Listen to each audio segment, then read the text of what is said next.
nerdy. Think I'm just too white and nerdy. Can't you see I'm white and nerdy? Look at me, I'm white and nerdy. Morning, fellow YouTubers and denizens of the interwebs. This is Frosty Knives, and today we're going to talk about a subject that's near and dear to my heart, Transformers. But first, I want to give a shout out to a fellow YouTuber and a close and personal friend of mine. Go check out his channel, John D, aka Brillo73, aka Brillo. Man has more AKAs than Prince. But go check out his channel. Some interesting stuff there, including some very cool custom figures that he had created in the past. Also talks about some of his collectibles and things like that. So it's worth a shot, worth some time to go check it out. Today, we are going to talk about Transformers. So, I've been into Transformers and watching Transformers since 1984, when the show first came out. I've been collecting Transformers probably for the better part of my life, spent more money on it than probably I should have, but we all have our vices. So, Transformers. So with this video series, I wanted to show you my Transformers collection. It's probably going to be a very long video series because it's a very large collection spanning multiple toy lines, starting from Generation 1 up through Beast Machines, up through all of the incarnations of Transformers to the present, including some figures from the really, really horrible live-action movies. We're not going to talk about that because that's a whole different rant right there. So, but we're going to start at the beginning, and the beginning, 1984, Generation 1, that's where we're going to start. And today we're only going to talk about a couple because I'm in the process of going through my collection and organizing it and separating it and finding out, exactly everything that I have. So today we're going to start simple. We're going to start with the two big holy grails of Generation 1. Little bit of backstory or information. Many people think Transformers started in 1984 by Hasbro,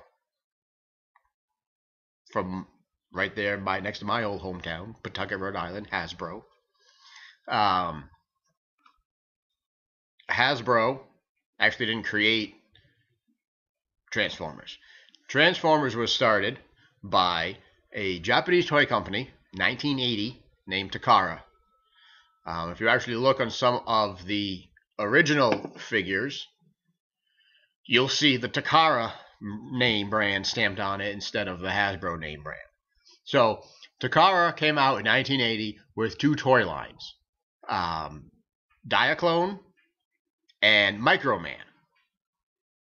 And these were robotic toys. I don't believe originally they could transform. They were simply robotic. Japanese have always loved robot cartoons and robot mech suits. And you watch the Macross series, Robotech, all of this stuff, Mazinger Z, which Voltron. They loved robotic suits, robotic mechs, and human pilots.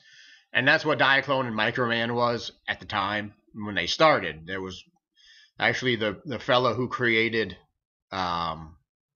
some of the Diaclones was the fellow who went on to create the Macross line. What we know as Robotech was the Macross line in Japan. So, in 1983, Diaclone put out a series called Car Robots. Very ingenious name. What are we going to call it? I don't know. They're robots that turn into cars. We'll call it Car Robots. So they came out with a line called Car Robots, and these were exactly what they were. Robots that could transform into modern 20th century automobiles. At the same time, Micro Man came out with a line called Micro Change, which were robots that could turn into common household items, electronic gadgets, and things that weren't vehicles. The car robot line is what basically turned into all of the Transformers that you saw from Generation 1 that were cars, all the big car vehicles, those were car robots. So things like Optimus Prime, Sideswipe, Mirage, Hound, all the cars. The Seeker jets, Starscream, Thundercracker, Skywarp, those were car robots. The Constructicons, the Insecticons, the Dinobots, those were all part of Diaclone's car robot line. The Micro Man Micro Change line were things like Megatron, who changed into a gun. It wasn't a vehicle, it was an item. Blaster, Soundwave, all of the cassettes, and the little cars. Everybody wondered why half of the Autobots were this size and half of the Autobots were this size. That's why, because they came from two separate lines, and the Micro Man were very small. So Hasbro came in and said, hey, you know what, we want to produce these toys. So Takara gave them the rights to take the Diaclone car robots and the Micro Man Micro Change line. Hasbro took it, rebranded it, called it Transformers, changed their color code, added a few different little things to them, pumped out a TV series, and the rest is history. After a couple of years, Takara went, you know what, we're not going to do Diaclone anymore because Hasbro and Transformers are just getting way too popular. So Takara discontinued the Diaclones and discontinued the Micromans, went under the same rebranding, and it all became Transformers. But that is why the original Transformers were different, and were different from their TV show counterparts. Nowadays, the toys very, very closely mimic what you see on TV. But in the beginning, they didn't, because they were basically building a TV show off of a toy line, and they were creating something new. So that's why, the Transformers didn't transform and didn't look quite like their robot animated counterparts. Hasbro didn't really change a whole lot. They took the Diaclones. They took the Diaclones. They changed the colors. They added some rub signs and call signs, changed their names, and called them Transformers. So if you were to find a Diaclone Optimus Prime, the only thing different about it would be its color, and it wouldn't have the Autobot sign on him or any of the rub signs, and his name would probably be different. I believe the original name for Optimus Prime was Battle Convoy in Japan. And Optimus Prime is a completely American name that one of the people at Hasbro created. So, that's the difference. I've seen Diaclones. I've seen a Diaclone Devastator. I had a fella I knew who ran a toy shop years ago, who lived in Washington State, and his father was in the military, and so his father would send him toys from the Pacific Rim, and what they ended up being, he didn't really know at the time, and that we know now, that he got Diaclones, and he got a Diaclone Devastator, which looks identical to ours, to the ones that we know, that we got, that were sold in the States. The color was awful. It was this garish, like fluorescent orange color. If you remember, the original Constructicon Devastator toy was green, like not a mint green, but it was like a light green. And this one was just this fluorescent orange. And it didn't have any stickers, didn't have any decals, didn't have the Decepticon symbol on it. It was basically the same exact thing without all of the fluff. So that's the difference. Hasbro really didn't put a whole lot of effort into it other than changing the color palette and renaming the figures. So that's your history. Many toy lines, numerous toy lines have come out since 1984. Numerous animated shows. One animated movie. A couple of horrible live action films, which maybe at some point we'll rant about that because that was almost a travesty to the franchise. So what we really want to talk about is the toys, the collection, things that we're here to talk about. So today we're going to talk about just two. We're going to start at the beginning. Generation 1, Optimus Prime, and Megatron. So, let me show you Megatron first because my original Optimus Prime is actually boxed and it's going to take me a little bit to show everything to you. So,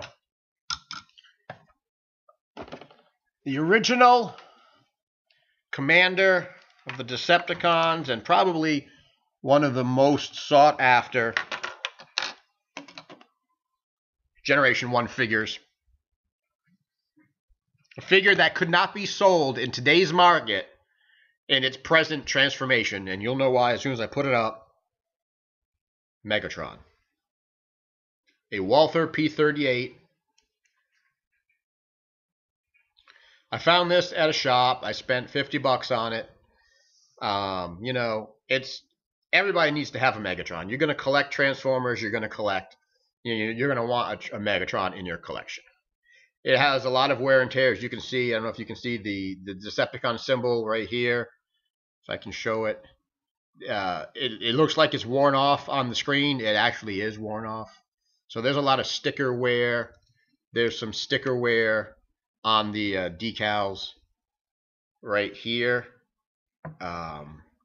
This figure, I'll transform it in a minute, but this figure has been played with. It's very loose. But it's Megatron. This is what everybody wanted. Is the Megatron with the removable scope that became his ever famous fusion cannon on his arm. You could not sell this today. Columbine, Sandy Hook, you would not get this figure on the market. This looks too realistic and too much like a real weapon. Everybody would be up in arms. You know, this came out in 1983, and you know, I don't know what the rules were about figures and toys back then looking like realistic weaponry, but this would be banned, and I'll show you what I mean. Here's the 1983 version of Megatron. In the mid-2000s, Hasbro put out what they called a classic line. It's actually part of their Robots in Disguise line, but it was a classic reimagining of the Transformers. So they took Prime and Megatron and they redid them into a modern reimagining. And here is Megatron from 2006. Still a gun. No one's going to mistake this for a firearm, but this is what they turned him into. Very bright colored. Very plasticky. Look, they even put a little orange end cap on the barrel so that, you know, hey, boys and children, this is not a gun. Don't hold up any liquor stores with this. You'll get laughed at.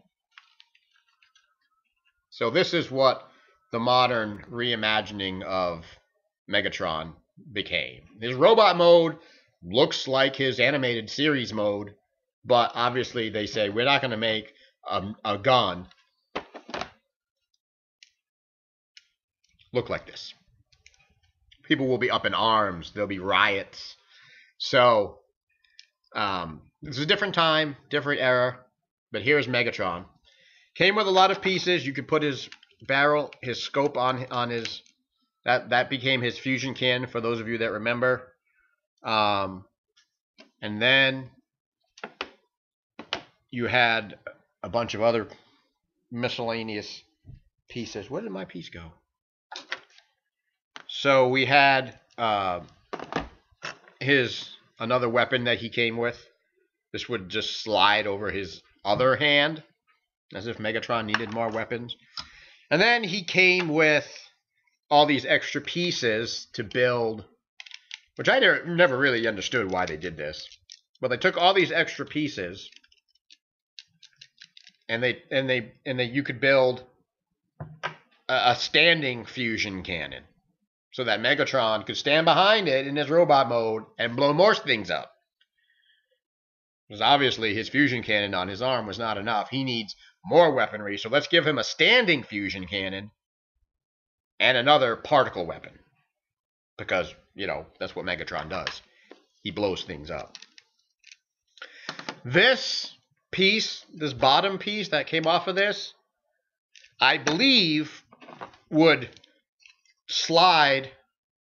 There was a piece, and I think it was this one, that would, if you can see the hooks on the back of his feet, it would slide onto his back as like a shoulder stock, and it would look like this, you know, shoulder stock. I'm not sure if this is the piece. Whoever owned this piece did a really nice thing, and they glued it. So these pieces are supposed to flip up. This is glued together now. I can't transform this without breaking it.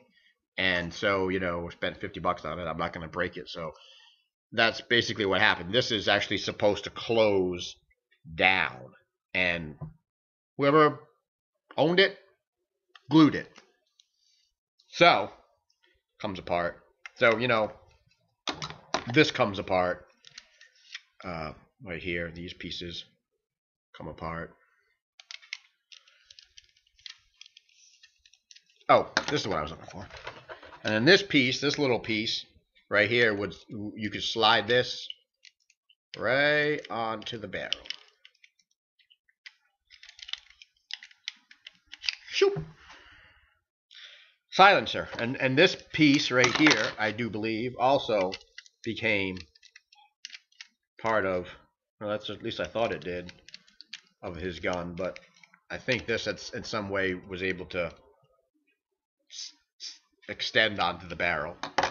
So this is Megatron in his gun mode. I seem to remember, and maybe my memory is shot, but I seem to remember being a kid in school and seeing somebody else bringing in a Megatron to school. Their Megatron could fire little foam bullets, and I have been unable to even find this on the internet, so I'm not even sure if this is something that they actually created. It's kind of like that mythical rocket firing Boba Fett from Star Wars, with the original Boba Fett where the missiles would fire. That was a prototype. They never actually created that until many, many, many, many years later. But I seem to remember somebody bringing in a Megatron. It didn't quite look like this because the barrel wasn't long. It was a snub nose. The barrel actually ended here. So if anybody in YouTube land or the interwebs can verify or deny the fact that there was ever a foam pellet firing Megatron, and it could have been a knockoff. There have been so many knockoffs of Transformers over the years that it could have been a dollar store item. I have no idea. But if anybody can find it for me, I would be eternally grateful. And if I could, I would send you a cookie through the interwebs. So, Megatron. This may take me a minute. Like I said, he's very loose. I don't know if I'm going to actually do this on camera or not, because I don't want to embarrass myself if I fail at this. But we're going to transform him. Well, you know what? We're gonna fail together, because I'm going to show you how we do it. So, slide his feet down. Here's the easiest part. Take the barrel, slide it down. Separate the pieces like this. And here, and then pull his feet down. Hopefully my screen keeps fading to dark. Hopefully that's not in the finished video, because I'm going to have to redo this again, and I'm not going to be very happy. So, slide his feet down. Trust me when I tell you, this is the easiest part. And then the feet slide forward, and they cover up the trigger. These pieces right here are his arms. This piece in his butt is his head. That's why Megatron was so angry, because when he transformed, his head became his butt. It happens. So then we're going to take these two pieces here, and they separate, just like this.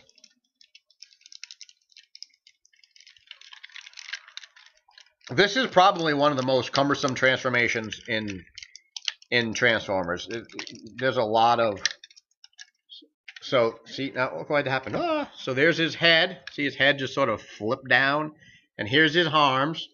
And you take the pieces and you open them up and you slide his fists out. Remember the old slidey fist thing? Open the other piece here. Right there. Slide his fists out. Fisting Megatron. Don't talk about that. So there we go. So now he looks like he's in a bunch of pieces, which he kind of is. And here's his head. So you take his barrel and you rotate it like that. And then his gun barrel slides down and actually slides to the back of the figure. And then you swing this whole piece up, and it actually is supposed to lock in into the back, which it kind of does, but not very well.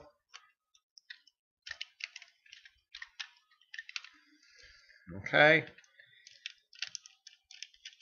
Why is this not really working? You got to realize that this figure is 30 years old. And if I break it, I'm going to be in trouble. So. Oh, you know why? Because this slides up. This slides down. That's why. I forgot a part. And then slides up into the back. You can put his gun barrel back here. And then if you look in the front, there's Megatron. Just like that. You take his fusion cannon and slide it onto his arm. Here.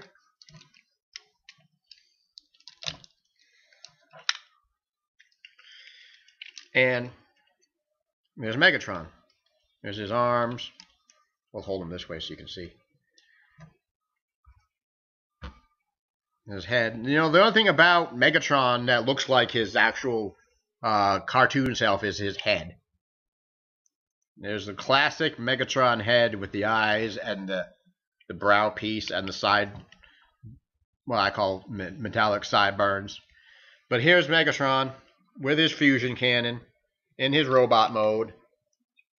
And you could take this other gun and you could slide it onto his other fist. Yeah, look at me. I'm dual wielding. This was before dual wielding became trendy. I'm dual wielding. Woohoo! Show me those locusts. I'll eradicate them. 5 points for who gets that reference. So, Megatron. This cost me $50. As is. No box. No nothing. No instruction manuals. Well worth it because, let's face it, we all want the bad guys, right? Nobody wants the good guys and then when they collect action figures. Nobody wants Luke Skywalker. They want Darth Vader. So here's your Megatron with all of his pieces and various components.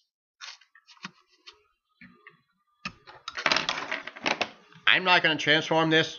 We'll cover this in a later video session. His robot mode looks way cooler in this figure. But the gun, I mean, it looks like something that, you know, your little brother would play with from the dollar store. Here's the box. If you're dying to see it now, here's the box for that Megatron I just showed you. And here is the robot mode for that Transformer. Which, other than the wings, looks really like Megatron. It's a really good Megatron. It looks like his classic mode. We'll get to him. Second thing we're going to show you today before I wrap it up. Haha. The other Holy Grail.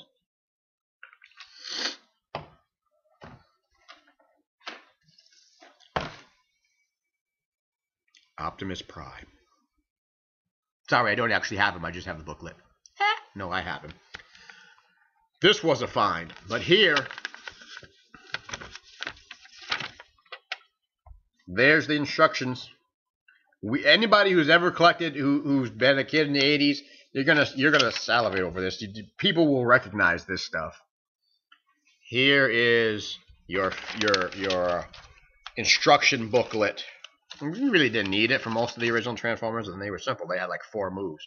They were kind of like Hulk Hogan. They had 4 moves and they won. That was about it. So, bum-ba-da-dum. Is that a box I see?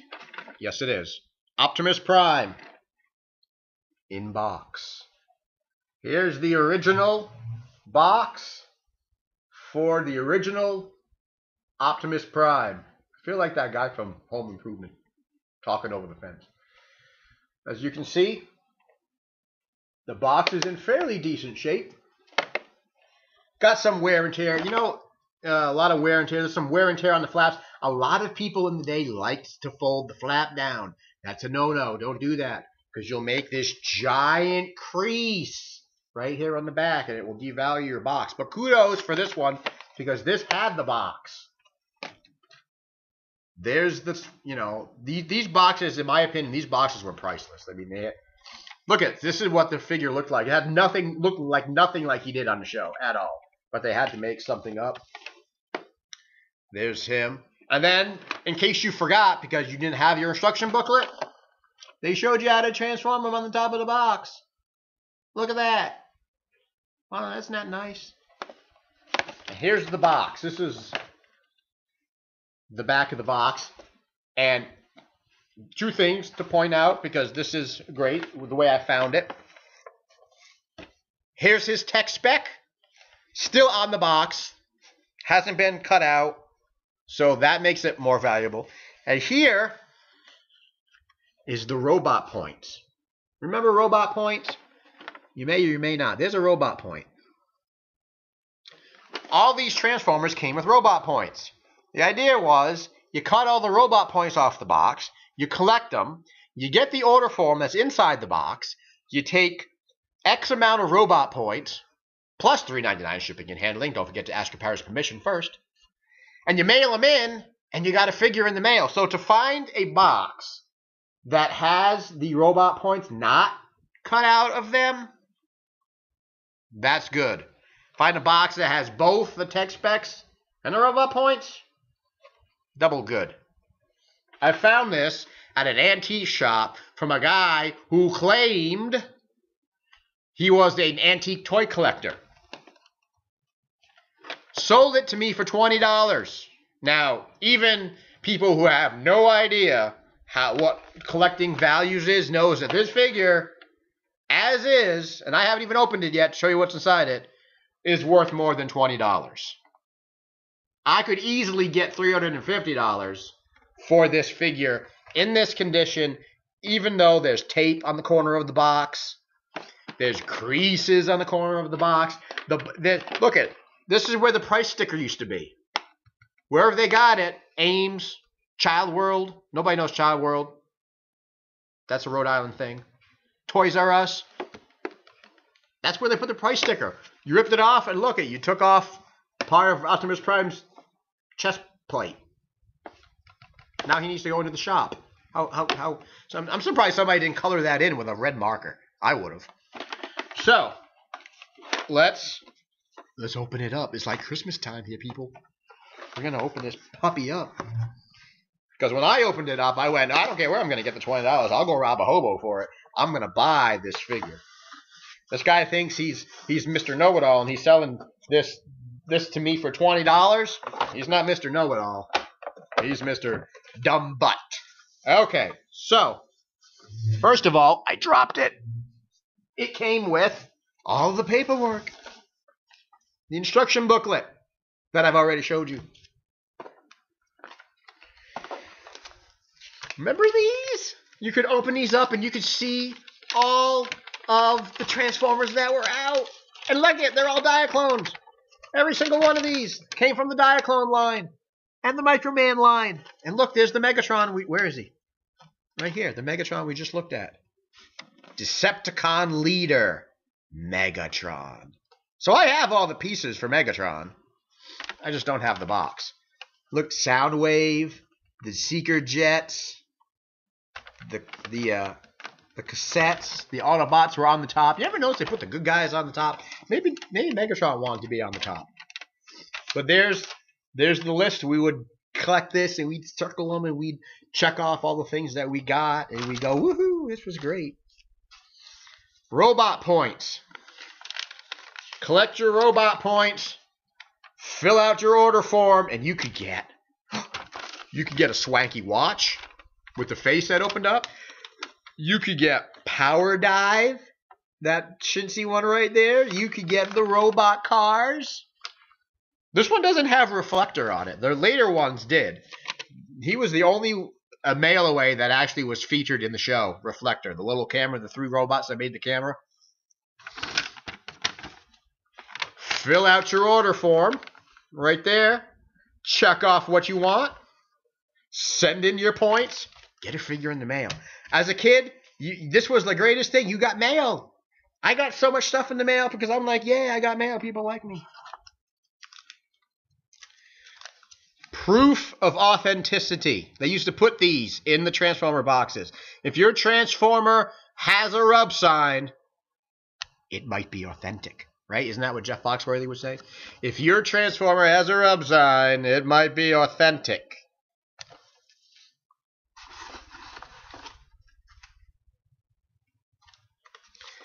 To remove the tractor trailer from the styrofoam, poke your finger in the holes. I kid you not. That's what it says. To remove the tractor trailer from the styrofoam, push your finger in the holes. We thought of everything back in the 80s. This Tech Spec decoder, another piece that got thrown away. Take the box, and you put this over the Tech Spec, and you would go, oh look, he's got a strength of 10 and an intelligence of 9, because it would decipher the little graph line that would tell you his personal stats. This is what sold me on it. I kid you not. This is what sold me on it. Whoever owned this, they didn't throw out the missile trees. That's right. The missiles and his fists would come in these little trees, and you'd pop them out, and then you go, you throw them away, or your mother would yell at you because you'd leave them on the floor, and she'd vacuum them up, and she'd ruin a vacuum and break a belt, and she'd ground you for 3 weeks. Not that ever happened to me. I did put a spark plug in the washing machine, though. So these were still in there. Trees. I mean, this is the stuff. This is the swag you throw away. Still in the box. That alone was worth $20. Okay, now, what you really want to talk about, not missile trees. What you really want to talk about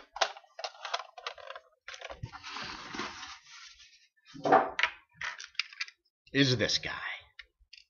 Optimus Prime. The Mac Daddy of the Autobots, just like Megatron and his trailer. And his gun. And here's the infamous rub sign. Remember these? These little rub signs you didn't know. You put your finger on it, or you'd wait, or you'd rub it. You want to rub it? Oh, I'm going to rub it a little bit here. Felt dirty doing this to your Transformers because it's whatever. And there was his symbol. Can you see it? Oh, it's an Autobot. Something you didn't know. It's like we couldn't tell. Like, oh, is he an Autobot or a Decepticon? I don't know. Let's rub this little sign and see what kind of face appears. Oh, he's a good guy. So, this one, much easier to transform. Look at it. His cab's already open because that's where I store his fists. Little hands for him. So we're going to lock that up. Very simple. We're going to pull his feet down. We're going to flip his feet up. Just like that. He actually transforms very similar. They did make the figure on the show do this. So here we go. Go like this. These come out like that to the side. These flip out from the back like this. Take the back. This figure hasn't been. You gotta be careful with this stuff. This stuff doesn't. You break this stuff, you're in trouble. This figure hasn't been played with. Do you hear that noise? That means it hasn't been played with a lot. And then flip his head up. And then stick his fists in his headlights. One fist. Two fists. Take his gun, stick it in his fist. Like that. And now you've got... I am Optimus Prime. This is a cool figure. This is timeless. This is iconic. This is classic. The 20th anniversary Prime is even cooler because it's got the Matrix of Leadership in his chest. You can take it out. Look, I got the Matrix of Leadership. But iconic, timeless, smokestacks on his arms. This head model doesn't really change. I mean, they keep the head models through the incarnations of the Primes, just like they do pretty much through the Megatrons. And then you open up his trailer, and inside is Roller. Look, here's Roller, right? Remember him? He would come out from the trailer. He'd go on these little reconnaissance missions, and that's where he would find stuff. And then his trailer would open up, and he would have this little sort of like drone claw-like guy that would come out of his trailer, and you could push this forward and things like that. And you would take Roller and you would roll him into the thing, and you would press the little button and Roller would go shooting out. The springs never worked on these things, but maybe they figure you would poke out an eye or your sibling's eye. So there you have it. There's his trailer. The modern versions of Prime, the newer versions of Prime, the other incarnations of Prime, his trailer becomes part of him, part of his robot mode. I mean, we all wonder where the hell that trailer went. That trailer would he would fly up in the air and transform. That trailer would disappear, and he would go into battle, and he'd be 40 miles away from where he was, but that trailer would find him, and it would be okay because I just shot a missile on the floor because his Roller would be with him. So that's all I wanted to show you for today. The two Mac Daddies of the Transformers world. Optimus Prime and Megatron. Why can't we be friends? Why can't we be friends? You know what? Because you're a putz. That's why we can't be friends. And if we were friends, the show would be very short. It wouldn't be a show at all. It'd be My Little Ponies with robots. It'd be like My Little Robots. And nobody wants to watch that. I don't know about you, but I don't want to watch robots flying around on clouds with rainbows coming out of their posterior. So, Megatron. And you know, I can't end the show without doing it. I have to do it, so I'm gonna do it right now. Megatron and Prime. One shall stand, one shall fall. I'm a nerd. I admit it. This is what I do in my days off. I make videos about toys. So, if you like it, subscribe, click on the like, leave a comment, tell your friends, tell your enemies. That's even better. You hate somebody, show them the videos. Hey, this is the greatest thing in the world. I hate you. Go watch this. Check out John's site. Check out my site. Check back for more videos. Have a nice day. Till all are one. See you later. I got a Spider-Man t-shirt. I got Converse that are running off my feet. I got a bad mustache, a reoccurring rash, and not a lot of cash to spend it on my stash. Man, it's good to be a geek. It's good to be a geek. It's good to be a creep. It's good to draw my pictures that no one will ever see. It's good to be a geek. It's good to be a gnome. It's good I'm never waiting right beside the telephone. 'Cause no one ever. I play Dungeons and Dragons. I got a 13th level halfling fighter thief. Got 7 hit die on the backstab. Sometimes you know it's good to be a geek. Well, it's good to be